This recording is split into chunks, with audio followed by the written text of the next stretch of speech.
Hey there, Indiana. Welcome. Good evening. This is a special presentation here on the Progressive Indiana Network, a virtual town hall with congressional candidate Brad Meyer, a Democrat running in our 9th Congressional District.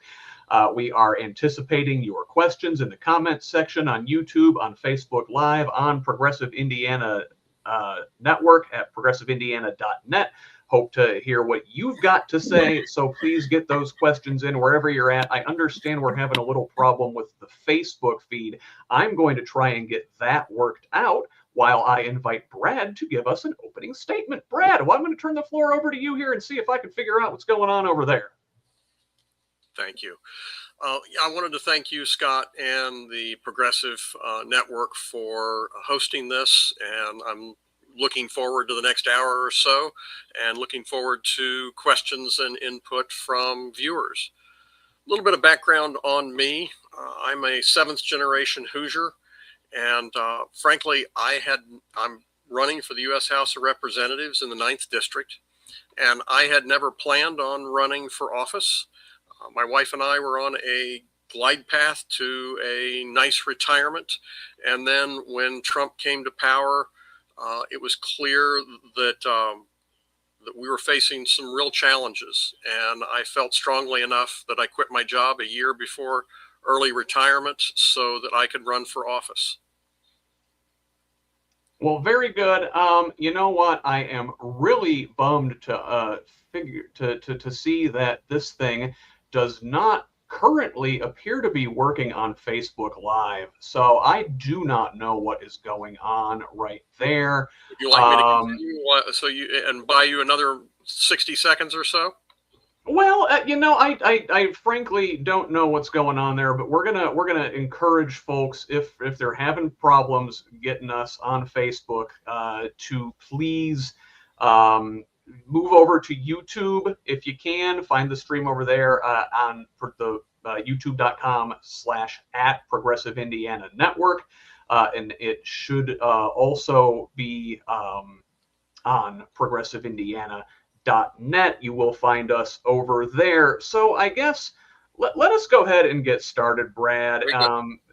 We had a couple questions come in the weeks leading up to this event. So we've got a couple things to get us started, and I will. I don't know what's going on the Facebook there, so that is unfortunate. And but hey, George Wright over on YouTube says YouTube's working fine. Thank you, George. So hey, let's get those questions over there. But I want to begin, Brad, by asking about something this morning on Meet the Press. Representative Ro Khanna of California called on House Democrats to vote against a measure that would reopen parts of the federal government Monday. As you know, we're kind of in a little bit of a partial shutdown right now.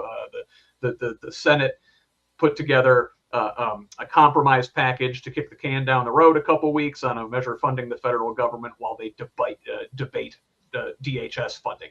Now, Khanna says he is a firm no, and he is going to advocate that his colleagues also vote no. He told Kristen Welker today on Meet the Press, saying, quote, "I just don't see how, in good conscience, Democrats can vote for continuing ICE funding when they're killing American citizens."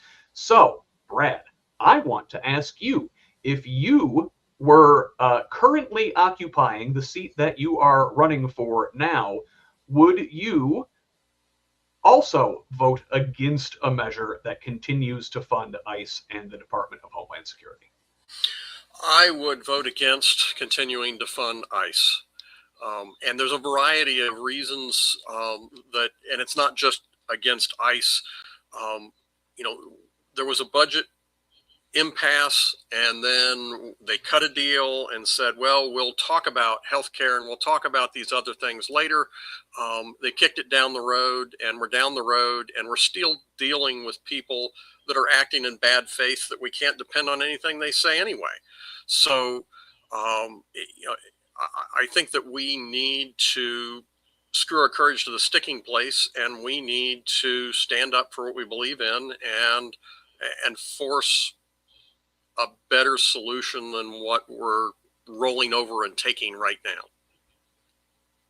Okay, so that is a no. Now, I guess Let me expound upon that, Brad, and ask. So there were things in the compromise package that senators came up with, and they're asking for some very moderate proposals to maybe tamp down ICE's worst abuses. They're saying no more roving raids, just targeted enforcement for individuals for whom there is a judicial warrant. The Senate Democrats are saying no more masks. We want body cameras. Very, very minor things, I guess, to shave off some of the roughest edges from ICE. Let me ask you, can ICE be reformed, or is this agency beyond repair, and should it be abolished? Well, we need border enforcement of some sort, right? And ICE, I think that was formed in like the 90s. I mean, I don't think ICE has been around forever. So can it be reformed? Absolutely. Can it be reformed under the current leadership and the current administration? Absolutely not. There's a difference between, can we trust that they will do it under this administration, and is it redeemable at all? Those are different questions. Okay. I do want to let folks know in the chat, we are now live on Facebook Live. The link that we gave you before may not have worked, but we are on Facebook Live on the Who's Left page. And I don't know if maybe Jack is capable of blasting that out to your folks, but we are at Who's Left on Facebook, live over there now. I do apologize for the technical difficulties in that regard. So yeah, David Kirk on Facebook requests a link over there. Maybe I could put that in. Well, if I put it in the chat, they won't see it on Facebook, will they? So I guess, Brad, let me ask you in the meantime, and I want to stay on another, contentious subject, particularly amongst Democrats within our party. Now, California Governor Gavin Newsom came out against a proposed billionaire wealth tax in the state of California. They're trying to get that on the ballot for this coming November general election there. Newsom says he is not in favor of it, at least at the state level, because of capital flight, but he is theoretically in favor of a wealth tax at the national level in principle. Is that something that you can get behind, a wealth tax at the federal level? Well, my economic perspective is to start out by looking at what we need as a nation. Set aside wealth tax for just a second, and then I will wrap back around and I will actually answer your question. So what we need is policies that help people move away from the poverty line, get above the poverty line, get out of poverty. We need policies that will help people be able to start their own businesses. So when you talk about billionaires, my standard line is I would rather have 50,000 people that each make $20,000 more a year than one more billionaire, right? I'd rather have 1,000 more millionaires than one more billionaire. And our policies really are not prescriptive, but they encourage one result or another. And our policies more and more have been pulled further and further to the right, that it encourages more billionaires, more hundreds of $1 million people, and more higher wealth people. And it's really dividing us and pushing most people more and more toward financial insecurity. And so I want to, and they've done that on purpose. The policies have been shifted in favor of the wealthy more and more. And my perspective is that we need to shift those policies so that they favor the working people and small businesses. And that's an important distinction. We need small businesses, right? That's where the strength of our economy really comes from. Now, to do that, taxes for people that make a lot of money, millions, hundreds of millions of dollars a year, the billionaires, those taxes are going to have to go up. But I guess philosophically, where I am less comfortable is when you say, I want a wealth tax, it just sounds punitive. And frankly, it sounds a little, at least to my ear and to a lot of independents here in Indiana, like class jealousy. And I think that if we start by saying, this is the kind of society we want and need, and this is what it's going to cost, and this is how we have to fund it, I think that a lot of people can get behind that. And it's really a framing issue that I am uncomfortable with. So if we start from where do we want to go as a country and what are the economic policies we need to benefit us, let's talk about that. And then it's a result that we would tax more on the billionaires. Okay, very good. So now here we've got one in the comments section that I want to bring up, and this we are going back to the discussion of ICE and Homeland Security, and this one is from Liliana Young. Hey, Liliana is a candidate here for a state house in the 61st District of Indiana, friend of the pod. So Liliana asks, if a bill were put forth to completely dissolve ICE, would you support it? If you're talking about dissolving the immigration and not replacing it with something else, then no. We need to protect and we need to have laws surrounding immigration. And frankly, and the thing that we have to keep in mind is that in Southern Indiana, the last time the Democrats lost 2-1, right? And the talk of dissolving ICE is really popular, frankly, among Democrats. And then we look around and realize if we don't have an alternative, if we don't have an answer to address the legitimate needs of the country, and we're just reacting emotionally, we lose elections, right? We lost a lot. We lost a lot of elections when people were talking about defund the police. And I know that among people, it's still popular, but it doesn't play well here in Southern Indiana. And if we're going to win elections, we need to understand that there has to be another sentence after we're ending this. What's going to happen after? How do we address the legitimate needs of the country that ICE was intended to do? We had ICE under Obama, right? We had ICE under Biden, okay? And it's not about ICE. It's about the brutal policies and the brutal implementation of this administration. And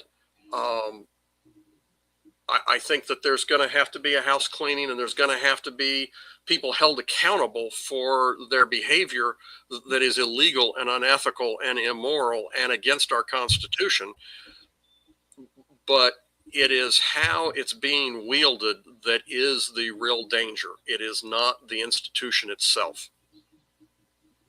Okay, let's ask about the folks who are wielding that power irresponsibly right now. On Facebook, David Kirk asks, do you support removing Trump through impeachment or invoking the 25th Amendment or some other way? Now, obviously, the 25th Amendment, that's not really up to you. That's up to the cabinet. But I guess, in your question, as somebody who's running to be in the House, the impeachment would have to, go there. It would have to pass through you. Would you support impeaching President Trump? I think that there is ample evidence and ample justification for an impeachment. The unfortunate thing is frankly, we've done this twice before. And the thing we have to remember is that impeachment is equivalent to indictment. I think there's ample evidence to find him guilty. I think there was evidence to find him guilty the last time. So yes, I would support that. And there's also real actions that Congress needs to take, even outside of impeachment, just to say, you don't have the legal authority to do that, and to push back. Very good. So here's another question, sort of a different, a change of direction here, Brad. We talked about, small businesses a little bit ago when we were talking about a wealth tax and Governor Newsom there in California. George Wright asks on YouTube, what incentives would you support to encourage the creation on new small businesses in rural and small town communities? So that is a great, I was going to say that's a great question, and it is, and the other ones were great too, and I don't want to diss them. There's a variety of things that need to be done to help encourage small businesses, especially in rural communities and small towns. Number one of the big things that rural communities and small towns need is broadband and good internet access. There's still a lot of places in Indiana, especially in rural Indiana, that don't have good access, which makes doing things like we're doing today less possible. And with all the new technologies coming in, there is more and more opportunity for small businesses in rural Indiana and small towns to be competitive, right? And then you look at what are the impediments that are holding those businesses back, and one of them is healthcare. A lot of people are not starting businesses because they are tied and chained to their current employer for healthcare, because doing it on their own is too expensive. And the ADA helped with that, and then they have gutted it and undermined it to the point that it's now getting increasingly expensive. And even people that can afford it are looking at it going, I might be able to do it this year, but by next year, it's going to be a problem for me. So there's a trust issue. Universal nonprofit healthcare is hugely important to the ability of people to be able to start their own business. Number two, there are restrictive rules on non-compete agreements, and most non-compete agreements really should be abolished. There are a handful of circumstances that we need it, but mostly they're just businesses are trying to protect themselves, and it intentionally keeps the creation of small businesses down. There's also, and this hasn't gotten much publication, with everything that's happening, the Small Business Administration has been gutted. And I think that some areas have been almost completely removed. And I think that their overall funding has been cut by at least 40%. So there's just policy after policy after policy that make it hard to start a new business and make it hard to be successful. Here, I want to turn to somebody over on progressiveindiana.net, and unfortunately, I cannot bring those up on the screen yet. StreamYard, if you're listening, let's get that functionality on here. That would make my life a lot easier. But Nora Salos asks, how do you feel about spending public dollars on private schools? Ohio's public education system used to be near the top, but since the GOP passed legislation to fund private school tuition, their schools have deteriorated and local levies haven't been able to keep up. And I will add, Indiana is in the same boat. Now, education and things like vouchers and public education funding is largely handled at the state level. What do you think the federal government can do in situations like these? Well, the federal government, through the Department of Education, has a limited role, and because of the Constitution, they're painted into just a portion of what can be done, right? And we'll take a step back and start with what is my philosophical position on education, and then we can get into the minutia. Overall, I am a strong supporter in public education, and what they're trying to do in Indiana and other states is to undermine, weaken, gut, and then sell off the education system into private hands. And there's a lot of reasons that that's bad. And one of them is that a lot of these are ideologically based rather than fact-based. Their results are not what they should be. And so you look at it, and this is one of the conspiratorial things that you will hear me say, and there aren't many of them that sound conspiratorial, but I think it's a fact. If you want to take an education system and you want to put it in private hands, and you know that it doesn't work, but it ideologically aligns with you, how do you do that? The first thing you have to do is you have to stop people from seeing that transition doesn't work well. And who is it that's responsible to give you that information? There's two groups that's responsible to give you information on how your education system is working. The first one is your state. And since they're the ones doing it, they're not going to tell you the truth. They're going to tell you what they want you to hear. And then the second one is the Department of Education. It is their job to provide parents and communities the information that tells them whether their schools, public or private, whether those systems are working well. And that's why they're gutting the Department of Education. It's not over ideology. It's about trying to blind us so we don't know what's really happening. Right? That is the core thing. You look at the Department of Education, there are a handful of things they're responsible to do. They're responsible to give information to communities and parents on how schools are doing. That is constitutionally acceptable, but it's unacceptable to people that have bad answers that don't want you to know it. Second thing that they're supposed to do is they're supposed to ensure equal education in the states. Now, if a state sets up a policy that their policies are uniformly bad, the federal government can report that it's bad, but they can't step in and stop it, right? And then the third thing is to make sure that they are that federal law for equality and access are upheld. All of these aren't radical ideas. These are just basic issues of fairness related to education. And the fact is that they are doing things right now that the decades from now will still be having an impact, right?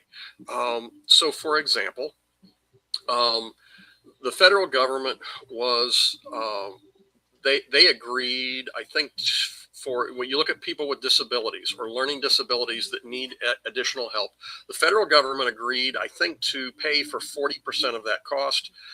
They've never paid more than like 13%, right? They've never met their obligations to support federal laws and guidance to help people that have disabilities get a good education, right? But what they've done now is they're pulling that back, and they've just gutted the Department of Education. So now it's not, I don't know what the numbers are, but the thing that we have to understand, and the reason that there's a sense of urgency on my part, is there's windows of opportunity where if you can reach a child that needs help and you can reach out to them, then you can make it better and you can help them get on a trajectory. If you wait and you don't give them the help they need when they need it, 50 years from now, there will be people that are now my age that are suffering from educational deficits because we didn't reach them in time. We're going to see the bitter fruit of what they're doing on the education system, especially with disabilities, we're going to see for decades in the future. And, if you just want to be cynical about education, these people are going to pay for our Social Security. It is really important that they be smart and they be effective and that they be good citizens. And frankly, the change from public to private education isn't cutting it, and they're blinding us to it. Very long answer. Sorry. No, good. So no, you hit it something there at the end, and it sort of leads me into my next question. You talked about the privatization of public education, and much of this has to do with the influence of big donor money, particularly from the charter school lobby, and lobbyists in general are a big problem in our political process.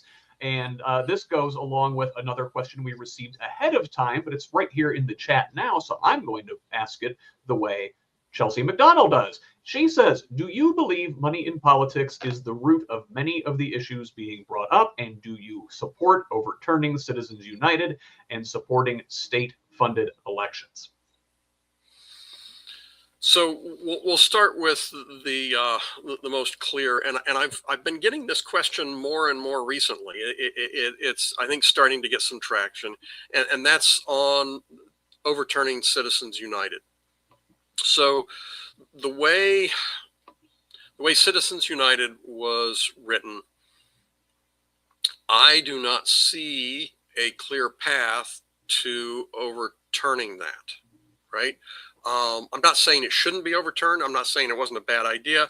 I'm not saying that we shouldn't work on it, but I have not seen a clear answer that we could put legislation forward that would survive the same Supreme Court review that gave us Citizens United. So I don't know what the handles and the mechanics are, frankly, of how we go about doing that.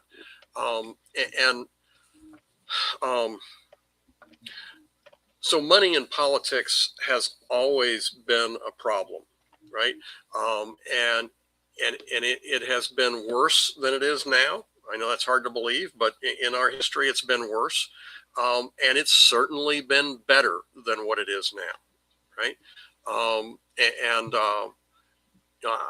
I think that we need to come up with a better solution, right? So, for example, right now,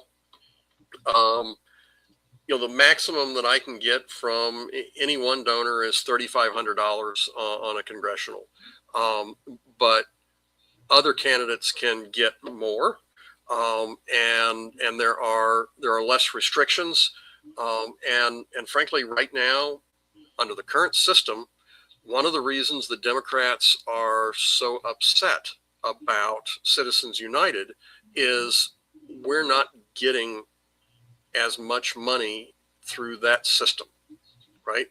And we're under attack, frankly. I mean, Act Blue has been under attack recently as well. Supporting state-funded elections, happily for me, that's a state issue to address. So I would defer to some of the state candidates. But I don't know enough about the mechanisms and the practicality of doing that. And I guess the shortest answer is that right now they have cut in the state of Indiana funding for pre-K. They've cut funding for food assistance. They've cut funding for medical assistance for people that are poor. And if we're only going to be able to force the state to get a certain amount of money and open up their purse, I would rather them give it to people that are hungry rather than giving it to me as a candidate. Sure. So I guess I want to follow up, and we've got a couple follow-up questions in the chat, and I sort of want to group these together. Okay.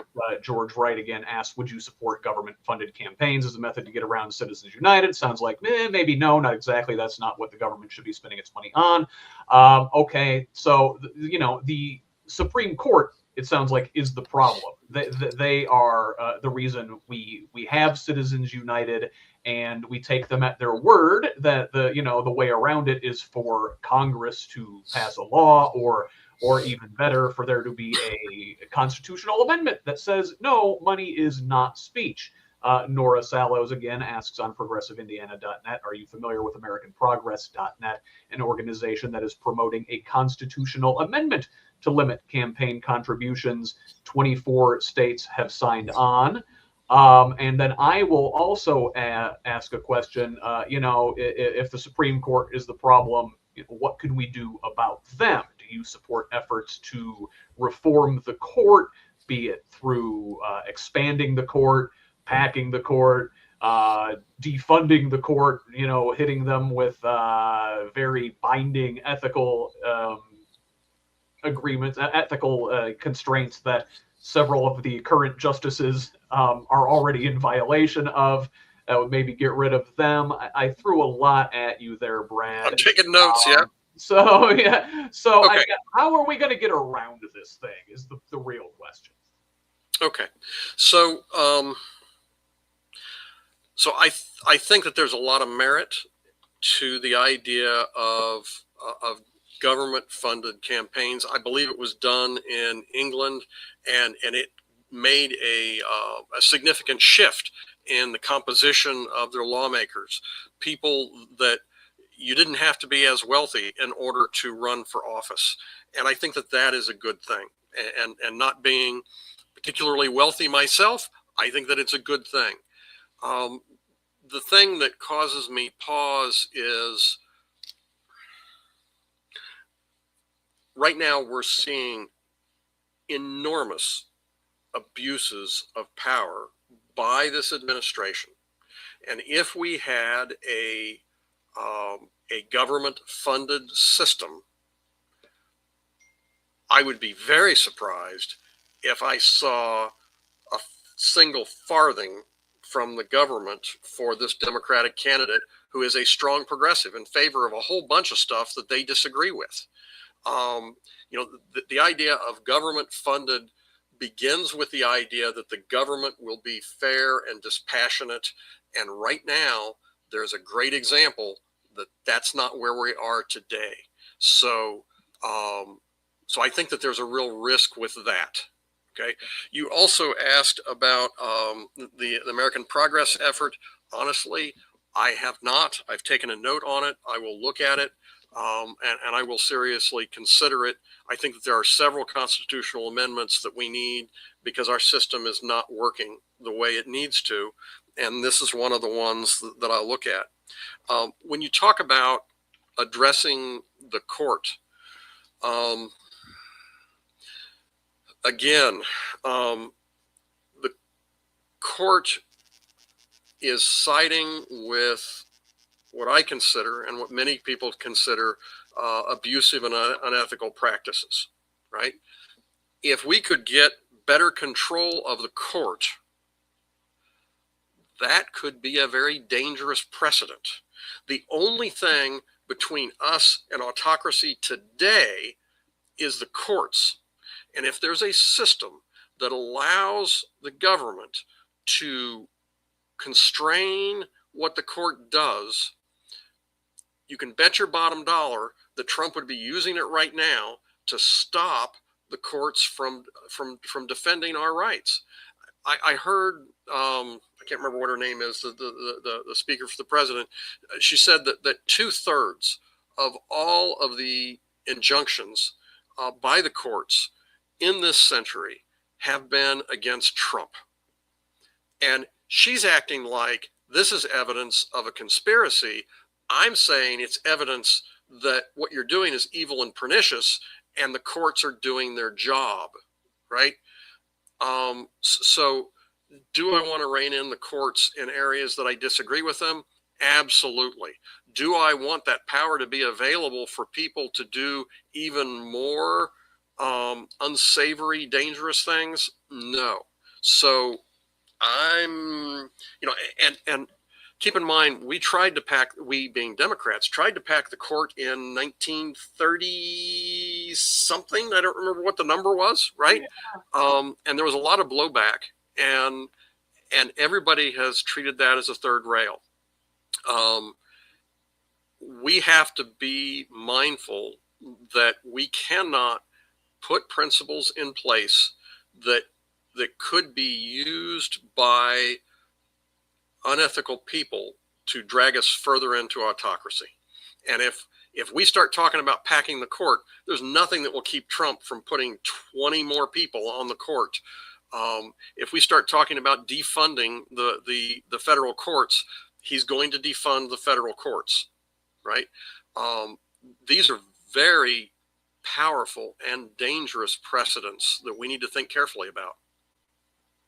I will say, it is in the Constitution, the power given to Congress to determine the composition and makeup and the rules of the Supreme Court, and to, do things like impeachment if justices get out of hand. I'm going to go back to Liliana over on YouTube here, and she asks, since we know that some of the Supreme Court justices have taken bribes, Clarence Thomas, and since we can prove material harm from many of the current Supreme Court's decisions, do you support impeaching some justices? You almost had me at a yes, and then you threw in one clause, right, that gives me pause. The answer is yes, to start, unequivocally.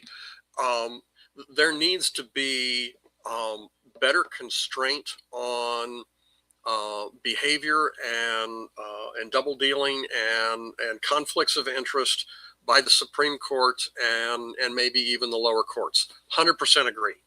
If they violate the ethical standards, then they need to be impeached. But that's happened. I looked it up, and I can't remember the number of federal court justices that have been impeached is shockingly low, in spite of all the bad things that some of them have done, right? The thing that causes again, we have to be thoughtful about what we do and how we do it, right? When we say Supreme Court justices have taken bribes, that needs to be addressed. They need to be impeached because they took a bribe, right? They need to be impeached for taking a bribe, regardless of whether they then went in favor of us or against us, right? It's the one line I'm pointing at my screen that says, since we can prove material harm from many of their decisions. If he had taken a bribe and he had thrown in with us, would we still be calling for his impeachment? And the answer needs to be yes. We would still be calling for their impeachment. It's not about whether we agree with what he did or what he didn't agree on. It's what his behavior did, right? So, anyway. Well, yeah, that's very good. So, thoughtful and fair, right? Now, I guess I want to switch directions here and go back to David Kirk, who asks an economic question. And Kirk says, at what dollar amount do you think the federal minimum wage should be set to? Editorial note, it is $7.25 currently and has been so since 2009. So I think that the federal minimum wage should be $20 an hour. And I think that the first $20,000 of income should be tax-free. Very concise answer. How did you arrive at 20? Well, it is one of the numbers that has been talked about as far as being practical. It takes you, frankly, it takes you to $40,000 a year. If you made $20 an hour times 2,080 hours a year of labor, it's about $40,000, $41,000. $41,000 is below the mean, but it is above the minimum in most places for them to be able to keep at least some sort of a roof over their head and be able to feed a family. It's not a lot. Living on $40,000 is not a grand experience, but it's enough to cover basics. And if there's a family of two, then that also helps. But we need a minimum wage so that that people can buy essentials, right? And that's not what we're doing now. $7 and something an hour is what, $17,000.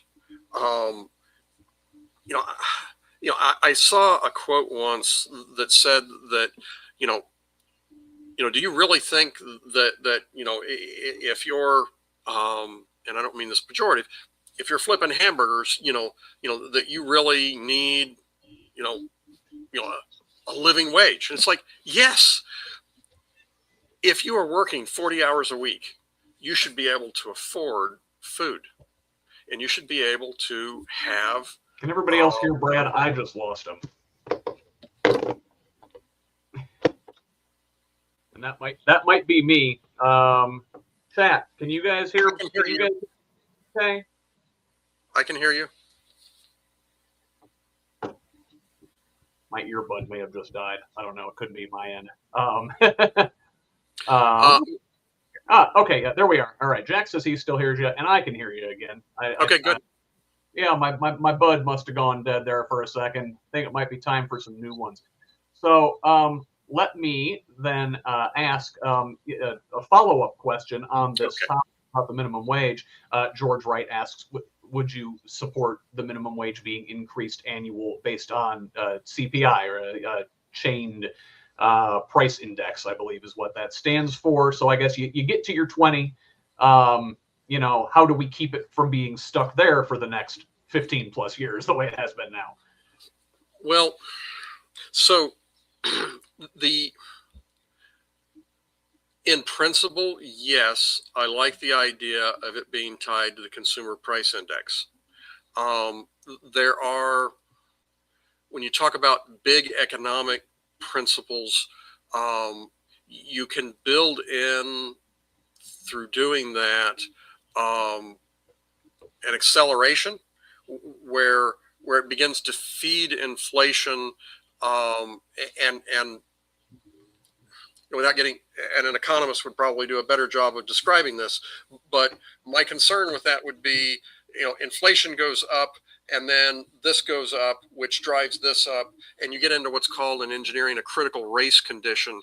And sometimes, and we're not there now, but sometimes holding wages where they are, it'll cause, when the prices go up, they'll shoot, and then they'll come back down, and they'll oscillate back around a more reasonable balance. And if we don't have the handles available to us to use good judgment, we could paint ourselves into a stricture that doesn't work well for us when we need it. Okay. Let me go to one of our questions that was asked beforehand on Facebook. I want to ask, and this is a strategy question, and I believe this came from the Ripley County Democrats, friends of the pod over there in the eastern part of the state. Beyond the Democratic base in Bloomington and New Albany, what is your specific strategy to flip moderate and rural voters in the more conservative counties of the district?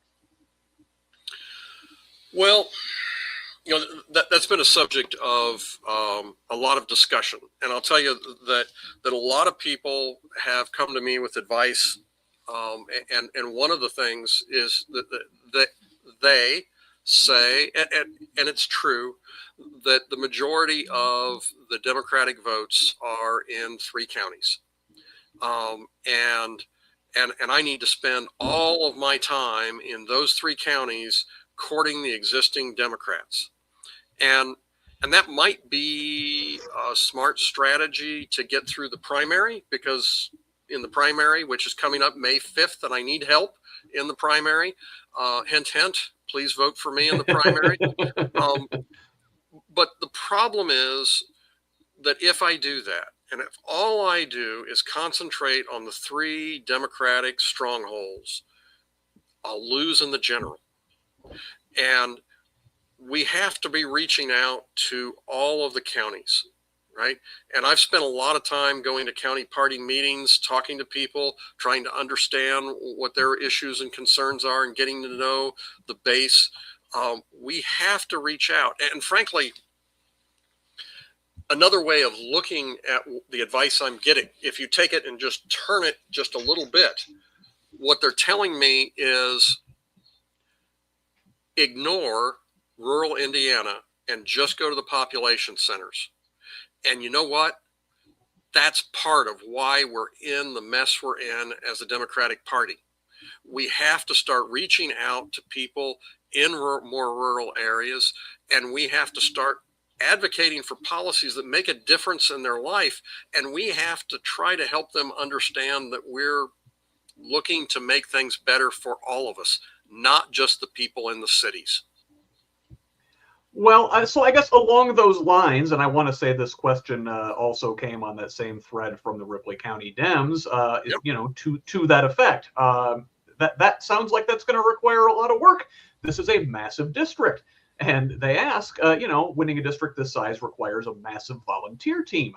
How many active volunteers do you currently have on your field team? And are you integrating digital outreach to reach young voters? We have a strong base in many counties, and we are actively looking to expand that, and we're going to need to expand that. And we are right now, and Jack is on another line. I think that we have social media that we're in the process of setting up for 8 different platforms for digital outreach, right? Right now, they're not, most of them aren't active. We have the accounts, and we are beginning the process of spinning those up. But that's going to be an important part of it. And social media is going to be an important part of outreach, because it is, it's 2 hours wide and 2 hours deep, and it's 18 counties. It's a lot of territory.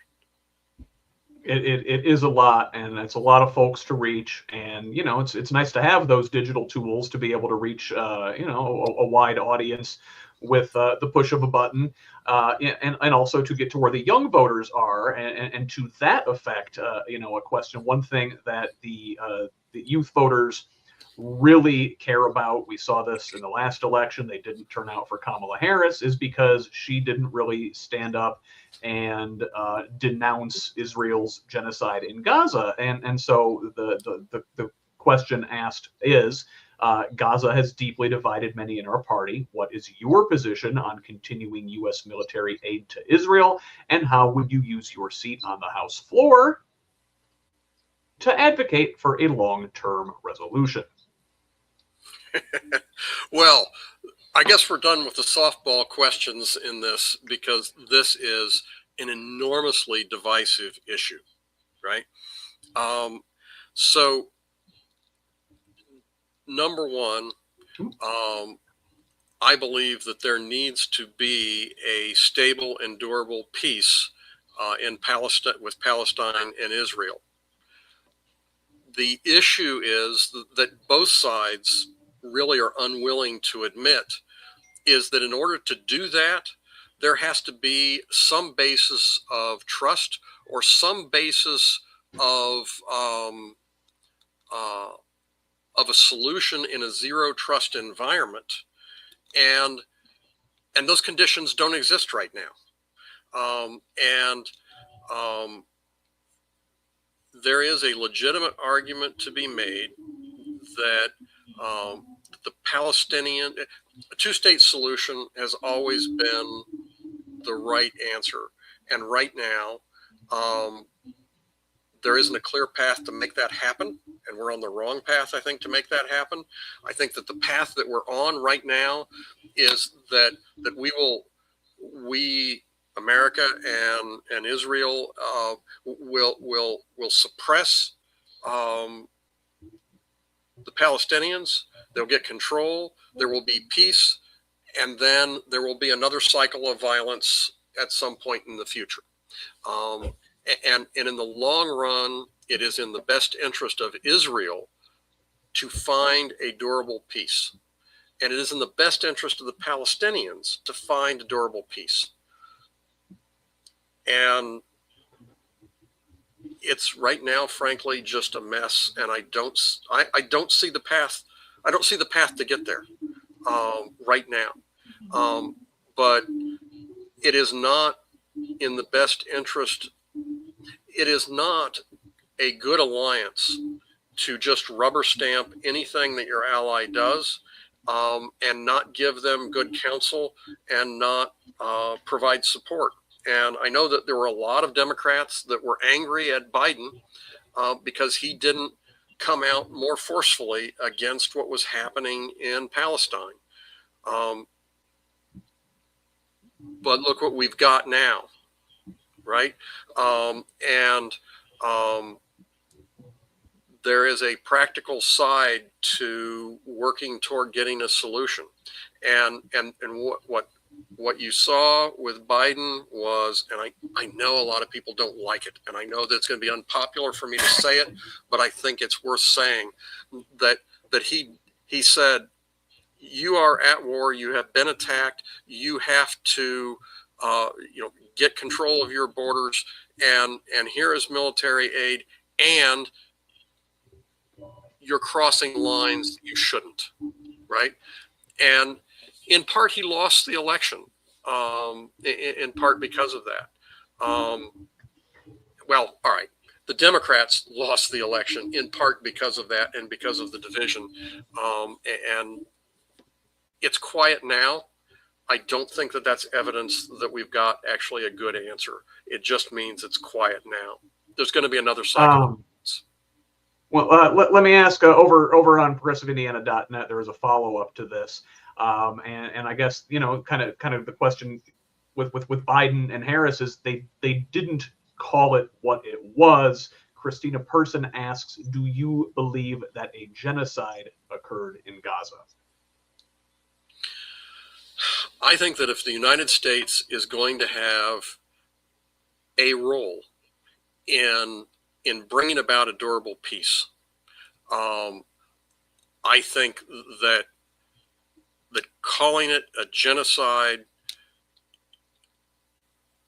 is going to alienate us from the ability to have a real impact on making a durable peace. And I think that Biden, Biden had some, it wasn't great. He had some influence in Israel and some influence in some quarters of Israel.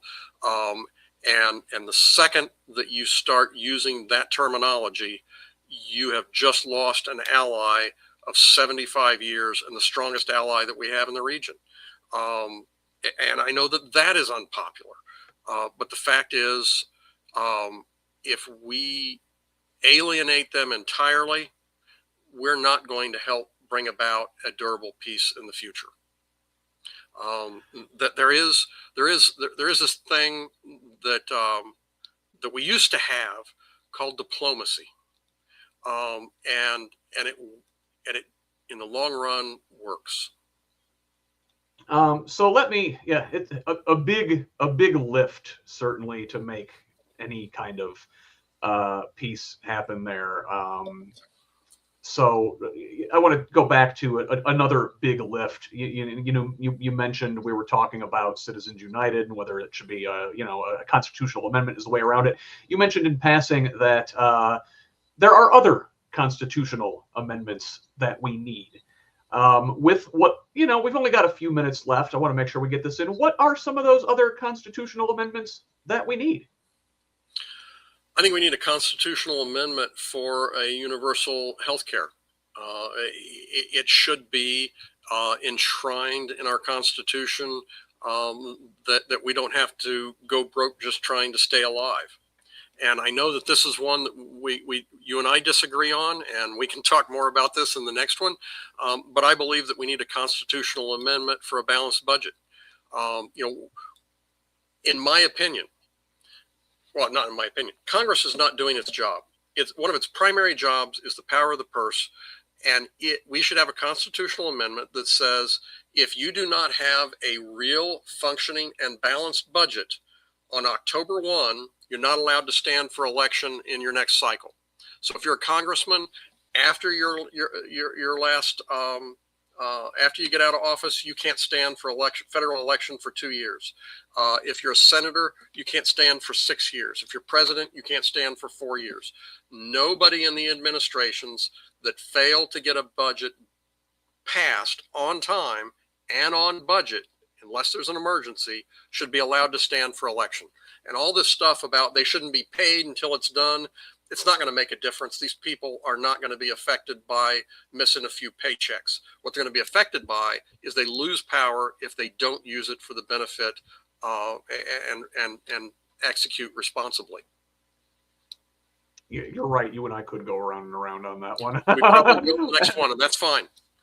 And we will. So you mentioned the next one, and I do want to use this opportunity with a couple minutes left to pitch that, hey, we are going to do this again exactly 4 weeks from tonight on Sunday, March 1st at same bat time, same bat channel. Hopefully there's no technical difficulties on the bat channel next time.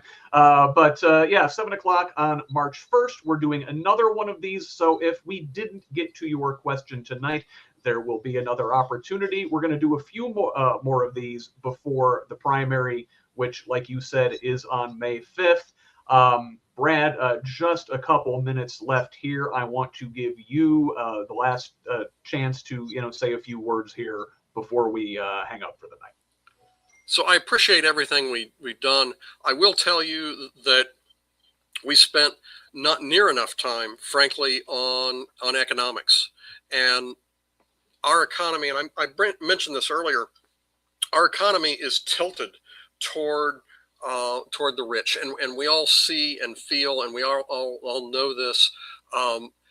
But the job of the government is to set policy and tax so that it is tilted for a balanced economy, and that's not what's happening now. And if we don't address that, we're going to have a whole bunch of trouble, because right now you're talking about young people. Young people today are less likely, are less than 50% of them will be better off than their parents were when their parents were 30, right? The ability for people, they're losing hope in optimism for the future, and that has to be addressed.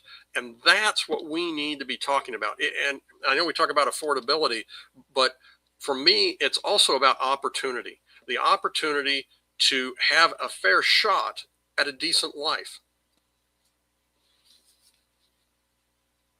Very good. Hey, and David, thanks for the audio tip there. You are right. It was coming from my earbud and not from my mic. So we got that figured out. I appreciate you. And I appreciate everybody there in the comments. A lot of great questions tonight. Again, we're doing this again in 4 weeks. So plenty of opportunity for folks to get more questions in. Brad wants to talk about the economy. So you guys think of your best economic questions and let us have those over the course of the next 4 weeks so we can talk about those next time around. So I guess for now, that is all. It's been a great opportunity here to have you tonight, Brad, to give you this chance to talk to your potential constituents and your hopefully voters coming up on the primary on May 5th. But for now, where can folks find more information about your campaign? What a wonderful question. You can find more information at bradmeyer.org. That's Brad Meyer, MEYER.org. And if you've got questions, you can call me at 812-929-0045. That bold move, giving out the number on the live stream. That is a man who wants to hear directly from the people. Brad Meyer, appreciate you being here with us tonight on the Progressive Indiana Network. Thank you so much, and best of luck out there on the campaign trail. Thank you, sir. Thanks for hosting.